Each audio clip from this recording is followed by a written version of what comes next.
અહીંયા શું કરો છો તમે? લારી જોયો કેમ છે પણ વડાપાવ માટે હાલે છે ને. કોને કરવું છે પણ વડાપાવ?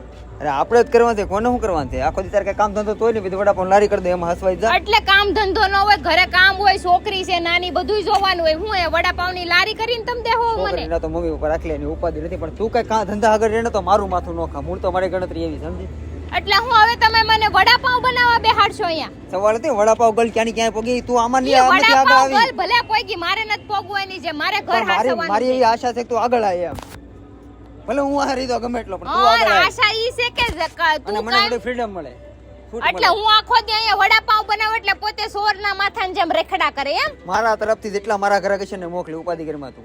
હા મને ખબર જ છે, એટલે હું અહીંયા ની બીજી રહું હાંજ લગી એટલે પોતે રખડી કારવીને આવે ઘરેથી, હે ને? Intelligent છોકરો. એટલું તો બધી મગજ ખબર હોવું પડે, જોઈએ હો. તારે. અને એ વસ્તુ તારે કરવાની જ છે. વડાપાવ તો તારે કરવાની જ છે. વડાપાવ આજે નહીં થઈને કાલે લારી નહીં કેમ છે થાય. ઈ કે તું. લારી ગઈ તેલ પીવા, તમારે કરવું હોય તો કરો, નકર કાંઈ નહીં, હું આયલી ઘરે. હા તો વી પડી ગઈ, અમે કામ કરીને આવી હાંજે તે તો તમારે તો વતર અમે કામ આખો દી કરાવો. ઘરે કામ જ કરતા હોય, ખાલી કાંઈ મમરા દાસુ મગાતા કાઢીને શેડો બેઠા લીએ ન તો ન હોય. લાવી દીધો. એટલે લારી જોવાયો તારે. કરો વડાપાવ, હાલો આમ. તારે ઊંધા બનાવવાનો લગાડો છે કે નહીં તો મને કે તો મને વડાપાવ. ખબર પડે. મારે કે વડાપાવ. એમ હાલતા છે બનાવ વડાપાવ તો બનાવવા જ પડે.